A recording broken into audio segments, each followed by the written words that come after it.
మనసులో శతాబ్దాల గౌరవం, పట్టు పరంపరకు ప్రతీక, సంప్రదాయానికి శాశ్వత చిరునామా సఖీ.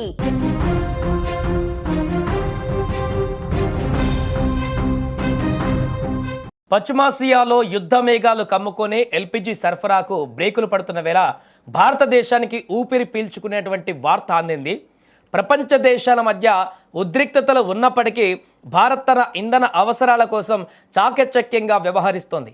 తాజాగా అమెరికా, రష్యా దేశాల నుంచి భారీ ఎత్తున గ్యాస్, ముడి చమురు నిల్వలు మన దేశానికి చేరుకున్నాయి.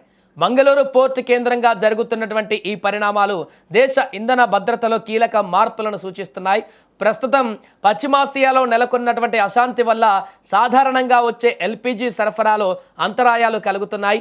ఈ క్రమంలో భారత్ తన వ్యూహాన్ని మార్చి అమెరికా వైపు మొగ్గు చూపింది.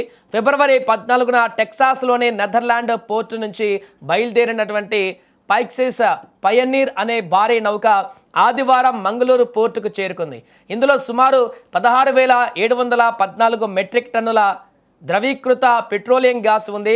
ఏజిస్ లాజిస్టిక్స్ ఆధ్వర్యంలో ఈ గ్యాస్ను అన్లోడ్ చేసే ప్రక్రియ వేగంగా జరుగుతుంది. గ్యాస్ సిలిండర్ల కొరత రాకుండా చూడడంలో ఇది కీలక పాత్ర పోషించనుంది. రాజకీయాలలో శాశ్వత మిత్రులు, శాశ్వత శత్రువులు ఉండరు అంటారు. ఈ మాటను ఇండియా పర్ఫెక్ట్గా వాడుకుంది. ఒక పక్క అమెరికా, ఇంకో పక్క రష్యా, ఈ రెండు బద్ధ శత్రువులు. ఒకరి ముఖం ఒకరు చూసుకోలేరు. కానీ భారతదేశం తన ఇంధన భద్రత కోసం ఈ రెండు అగ్రరాజ్యాలను పర్ఫెక్ట్గా బ్యాలెన్స్ చేసింది. పశ్చిమాసియాలో టెన్షన్లు పెరుగుతున్న వేళ మన దేశంలో ఎల్పిజి గ్యాస్కు, పెట్రోల్కు ఎలాంటి కొరత రాకూడదని ముందుగానే ప్లాన్ చేసింది. ఒకేసారి అమెరికా నుంచి భారీ ఎత్తున గ్యాస్ నిల్వలను, రష్యా నుంచి లక్షలాది బ్యారెళ్ల ముడి చమురును మన దేశానికి రప్పించింది.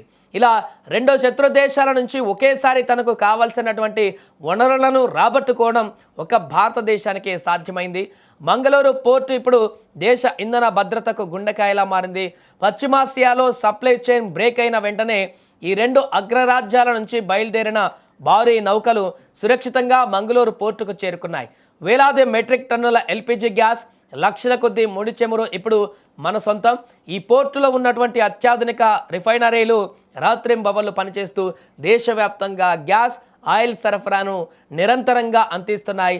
అంటే బయట ప్రపంచం తలకిందులు అవుతున్నా సరే మన వంట గదిలో వంట ఆరదు, మన బండి చక్రం ఆగదనేటువంటి విధంగా ప్రస్తుత పరిణామాలు కనిపిస్తున్నాయి. సరే, ఇదంతా వినడానికి బాగానే ఉంది. కానీ దీనివల్ల సామాన్యుడికి లాభం ఏంటి? లాభం కూడా ఉంది. ఒకవేళ ఇండియా ఈ మాస్టర్ ప్లాన్ వేయకపోయి ఉంటే ఈ పాటికి మన దేశంలో గ్యాస్ సిలిండర్ రేటు డబుల్ అయ్యేది. పెట్రోల్ బంకుల ముందు కిలోమీటర్ల కొద్ది క్యూ లైన్లు ఉండేవి. నిత్యావసరాల ధరలు కూడా చుక్కలు చూసేవి. కానీ ఇప్పుడు ఆ టెన్షన్ లేదు. మన ప్రభుత్వం వేసినటువంటి అద్భుతమైనటువంటి స్కెచ్ వల్ల మన దేశ ఎకానమీకి ఒక పెద్ద రక్షణ కవచం ఏర్పడింది. దేశ ప్రజల ఇబ్బందులు పడకుండా ప్రపంచ పటంలో ఇండియా తన పవర్ ఏంటో మరొకసారి ఇప్పుడు ప్రూవ్ చేసుకుంది.